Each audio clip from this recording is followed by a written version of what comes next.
सृष्टि coaching YouTube आप सभी छात्रों का स्वागत करता है और छात्रों का लगातार सुझाव आ रहा है रसायन विज्ञान से जुड़े हुए प्रश्नों का चर्चा अधिक से अधिक किया जाए।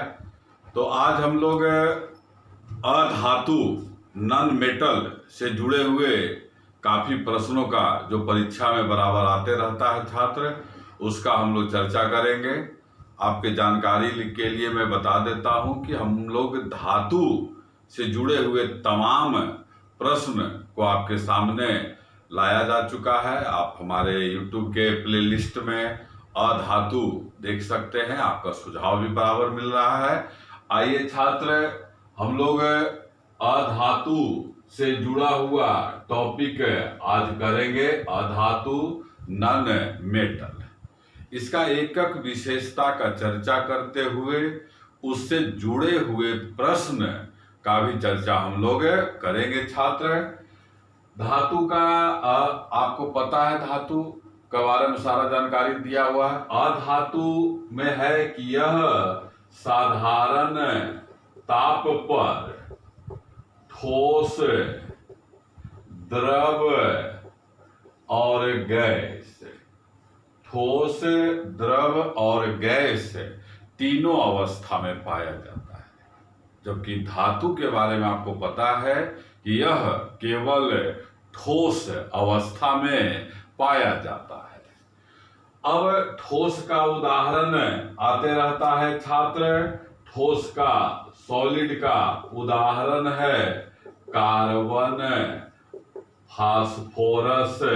हम लोग एक दो उदाहरण का चर्चा कर रहे हैं छात्र। उसी तरह से द्रव अवस्था में पाया जाने वाला अधातु ब्रोमीन है। बराबर आता है छात्र कि वह अधातु जो द्रव अवस्था में रहता है कौन है, तो आंसर होता है ब्रोमीन। उसी तरह से गैस अवस्था में कई तत्व पाए जाते हैं, जिसमें हाइड्रोजन है, ऑक्सीजन है। आपको पता है छात्र कि सूर्य में सबसे अधिक हाइड्रोजन है। हाइड्रोजन को भविष्य का ईंधन, आवारा तत्व, सबसे हल्का तत्व कहते हैं। और ऑक्सीजन को क्या कहते हैं छात्र? प्राण वायु। चूंकि यह सभी जीव जंतुओं के लिए आवश्यक है, इसलिए इसे प्राण वायु कहा जाता है। पहला विशेषता आपके सामने लाया गया छात्र। थोड़ा थोड़ा धातु से अंतर भी आपको स्पष्ट किया जा रहा है। अब अगला देखिए छात्र, अधातु में कोई चमक नहीं होता है। अधातु में अगला विशेषता है कोई चमक नहीं होता है, लेकिन इसका अपवाद है छात्र। इसका अपवाद क्या है? इसका अपवाद है ग्रेफाइट, आयोडीन। ऐसे भी प्रश्न आयोडीन के लिए आया हुआ है। आयोडीन है धातु, अधातु, उपधातु। तो यहाँ पर आप देख रहे हैं उन उदाहरणों का हम लोग चर्चा कर रहे हैं जो अधातु है। तो अपवाद है ग्रेफाइट और आयोडीन, जो अधातु होते हुए भी चमकीला है। फिर अगला विशेषता अधातु का है छात्र, यह ऊष्मा का और विद्युत का कुचालक होता है। कुचालक, बैड कंडक्टर होता है, जिससे आसानी से ऊष्मा और विद्युत प्रवाहित नहीं होता है। यहाँ भी अपवाद है छात्र कि है तो अधातु लेकिन वह सुचालक है। तो उसका उदाहरण कौन है छात्र? बराबर ही सब आते रहता है, ग्रेफाइट है, ग्रेफाइट।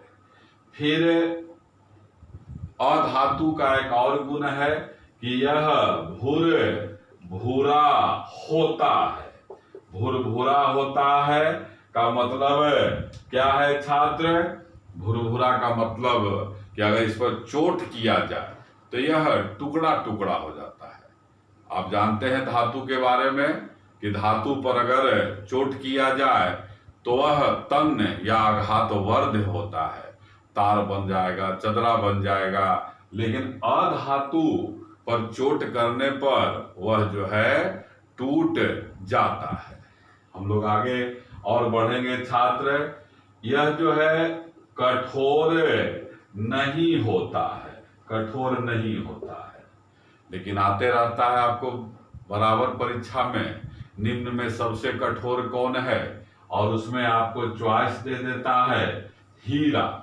और आपको जानकारी होना चाहिए छात्र कि हीरा अधातु है लेकिन कठोर नहीं बल्कि कठोर है, कठोर है। फिर आगे और विशेषता क्या है छात्र? आगे और विशेषता है कि धातु के तुलना में, बराबर आपको धातु से तुलना किया जा रहा है, तुलना में गलनांक और क्वथनांक कम होता है। गलनांक और क्वथनांक कम होता है। मेल्टिंग पॉइंट, बॉइलिंग पॉइंट, जिस ताप पर कोई ठोस द्रव में बदल जाता है उसको गलनांक बिंदु, मेल्टिंग पॉइंट कहते हैं, और जिस ताप पर कोई द्रव गैस में बदल जाए उसे क्वथनांक या बॉइलिंग पॉइंट कहते हैं। लेकिन यहाँ भी एक अपवाद है छात्र, आता है कि ग्रेफाइट का गलनांक, ग्रेफाइट का गलनांक कितना है? तो सीधा आंसर होता है 3700 डिग्री सी। मतलब इसका गलनांक और क्वथनांक काफी अधिक है। इसके बाद फिर हम लोग आगे और देखेंगे छात्र। यहाँ पर आता है अगला विशेषता क्या है कि इसके अधातु के अंतिम कक्षा में 5, 6, 7 इलेक्ट्रॉन होता है, 5, 6, 7 इलेक्ट्रॉन होता है। अब जैसे नाइट्रोजन, तो नाइट्रोजन का परमाणु संख्या क्या है छात्र? एटॉमिक नंबर 7 है। तो यहाँ पर इसका इलेक्ट्रॉनिक कॉन्फ़िगरेशन 2, 5 है। तो अंतिम कक्षा में इलेक्ट्रॉन कितना आ गया? 5। तो नाइट्रोजन जो है क्या हो गया छात्र? अधातु। क्लोरीन 17, 2, 8, 7, अंतिम कक्षा में 7। तो यह भी क्या हो गया छात्र? अधातु। तो अधातु के अंतिम कक्षा में ध्यान रखना है इलेक्ट्रॉन की संख्या 5, 6, 7 होता है। जबकि आपको एक बताया हुआ है छात्र कि प्रत्येक परमाणु चाहता है कि उसके अंतिम कक्षा में 8 इलेक्ट्रॉन हो जाए, 8 इलेक्ट्रॉन, और 8 इलेक्ट्रॉन होने के बाद वह पूरी तरह से संतुष्ट हो जाता है। 8 इलेक्ट्रॉन को पूरा करने के लिए अधातु क्या करता है? इलेक्ट्रॉन का ग्रहण करता है। और आपको ध्यान रखना है छात्र कि इलेक्ट्रॉन का ग्रहण करने पर उसमें ऋणात्मक, निगेटिव चार्ज हो जाता है, बराबर आता है। तो हमारा जो अधातु है उसमें किस तरह का गुण होगा छात्र? ऋणात्मक गुण होता है। इसके अलावा आप और देखिए छात्र, यह ऑक्सीकारक होता है, ऑक्सीकारक, अवकारक और ऑक्सीकारक। यहाँ पर कुछ अधातु का उपयोग आते रहता है छात्र। जैसे यहाँ पर देख लीजिए, ऑक्सीजन का उपयोग क्या चीज में होता है?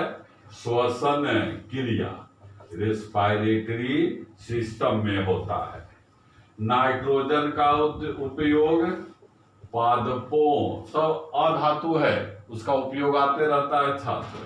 पादपों के द्वारा पोषक पदार्थ प्राप्त करने में आता है कि नाइट्रोजन को पादप किस रूप में लेता है?